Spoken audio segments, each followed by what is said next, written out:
Okay, so our first demonstration is going to be the behavior of a single load circuit.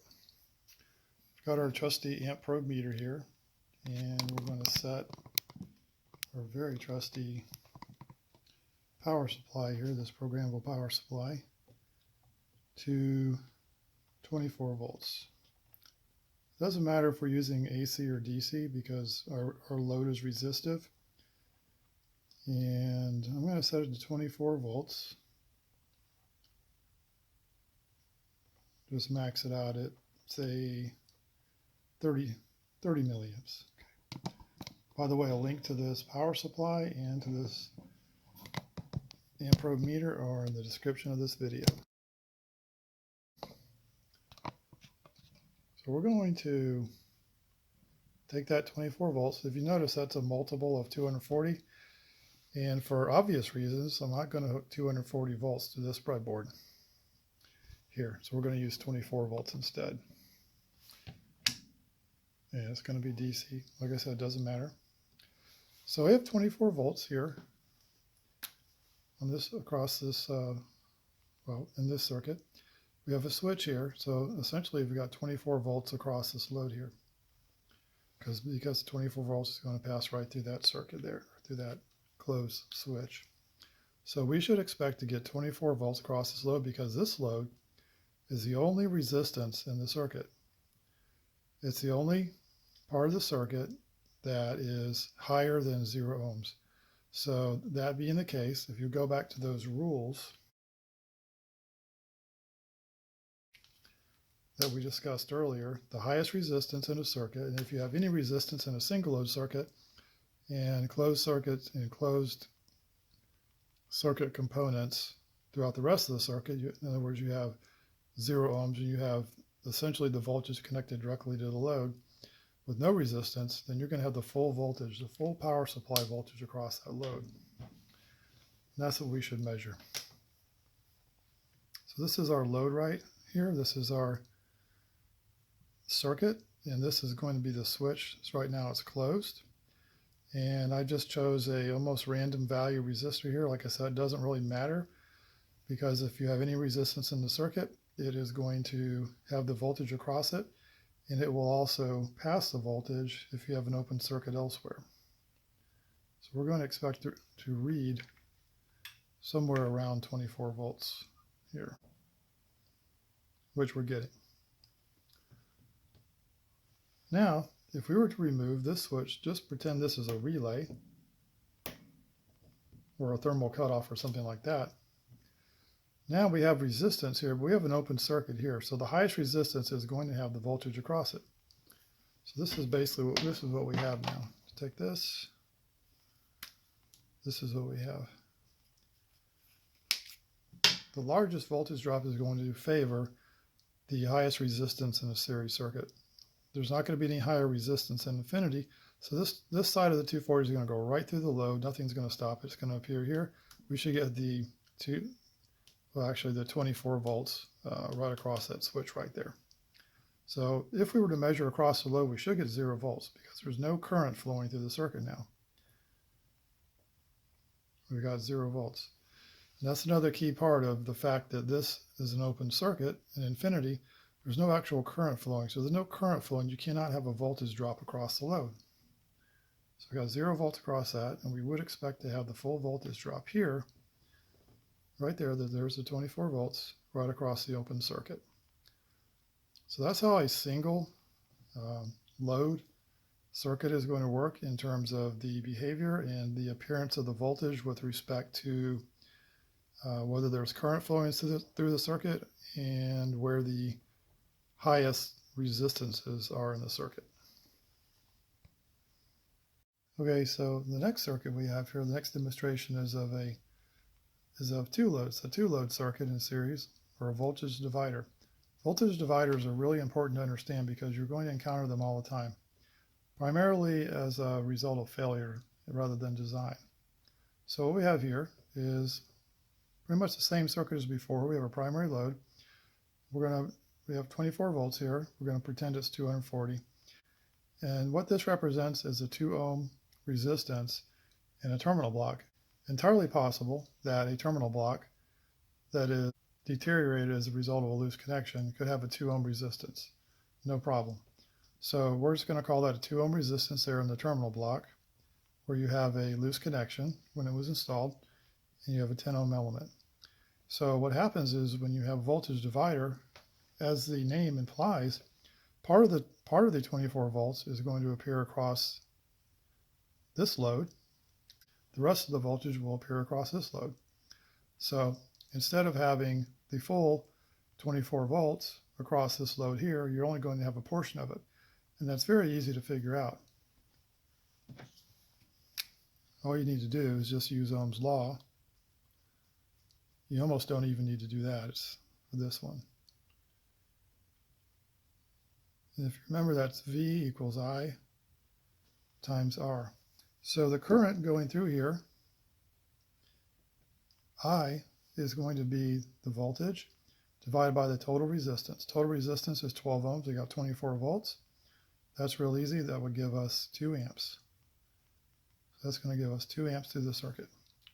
So if we have 2 amps going through the circuit, and we have that going across the 10 ohm resistor, the voltage across that resistor is I times R, which is the current times the resistance. So we should have about 20 volts across this. So if this was a dryer, we would only have 200 volts across the element. So we're going to be lacking voltage, and the element is not going to dissipate as much power. It's going to actually dissipate a lot less power than it did before. A noticeably less amount of power. So we've got right at about 20 volts there, exactly 20 volts. And this is our terminal block here. I put basically a couple resistors in here that represented this ratio. In reality, it's not about the actual values, it's about the ratio of the resistor values in a voltage divider. And so here we have 4 volts. The remaining voltage of the 24 volts appears across this. So we got 4 volts across that, and we got 20 volts across that. What that means, if we even go a step further and do the power equation, the power here is equal to, if you look at this in terms of a 240 volt dryer, you'd actually have 20 amps going through here. That's V squared over R. So you'd have the power. This is not going to be the same because this is 24 volts, but we're going to look at it like a dryer now. You'd have 200 squared, which is 40,000 divided by the resistance, or 10 ohms. So the power would be equal to 4,000 watts. Normally, the power in an electric dryer should be 5760 watts because you should have 240 volts across it. Now, this terminal block here will actually be dissipating some heat too. So the power across that, the power that's dissipated by the terminal block, this is the element here. Terminal block, secondary load, the power would be equal to the voltage across, which we found to be 4 volts, but if we multiply it by 10, this was a dryer, that would be 40 volts. So we'd have 40 volts squared divided by 2 ohms, which would be 1600. What do I do? That's 800 watts. So 800 watts would be dissipated by this right here, by this terminal block. That's a lot of heat. You're losing a lot of heat there. Also, if you notice that the 800 and the 400 does not equal 5670, the reason for that is because you've got more resistance in the circuit. Normally it's only 10 ohms resistance. You'd have 24 amps, but we have a total of 12 ohms in there. That's why the total power is less. But the point of it is that you're going to lose some power here because of this secondary load. And with double load or voltage dividers, double load circuit voltage dividers, part of the voltage appears across one resistor and the rest of the voltage will appear across the other resistor. We'll go ahead and simulate that process. Right now, we would expect the full 120 volts, actually we're using 12 volts here for safety. I've cranked the power supply down to 12 volts from 24 because it's a multiple of the 120 volt system that this igniter circuit, that this gas circuit would be used in.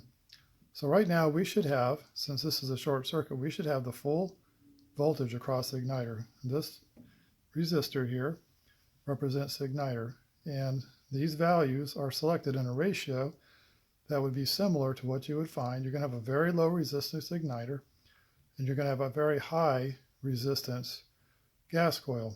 Yes, there is impedance in it, but that's not really relevant here. And finally, this is the shunt circuit. So I've got it set up here on the breadboard. You have your igniter as one of the loads and the gas coil as the other load. Yet the gas coil is shorted out by the flame sensor.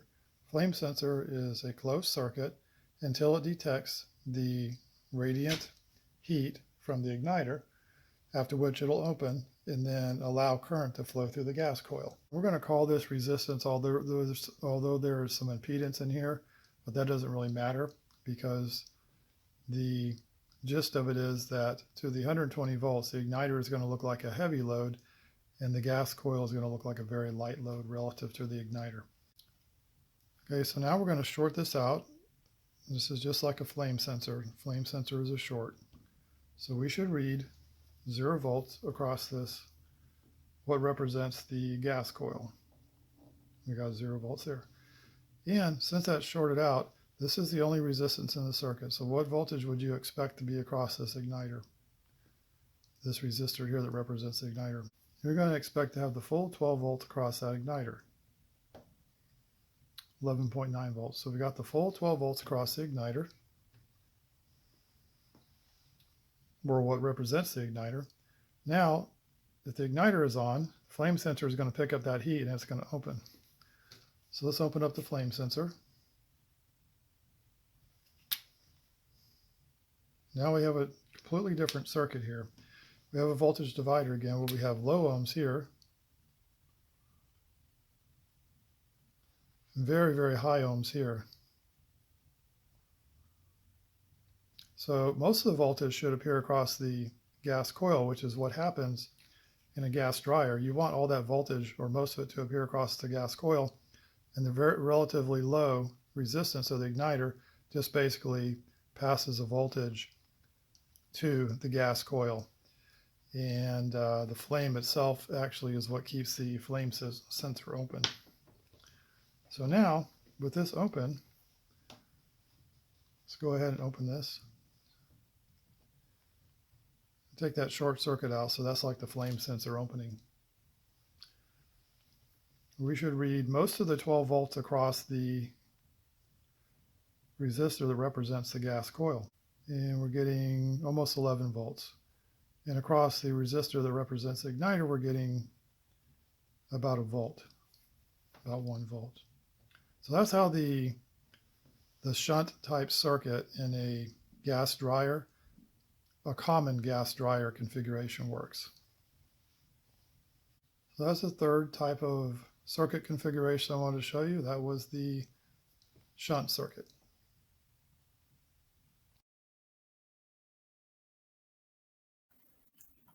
That's it for this video. I hope you found it to be interesting and informative.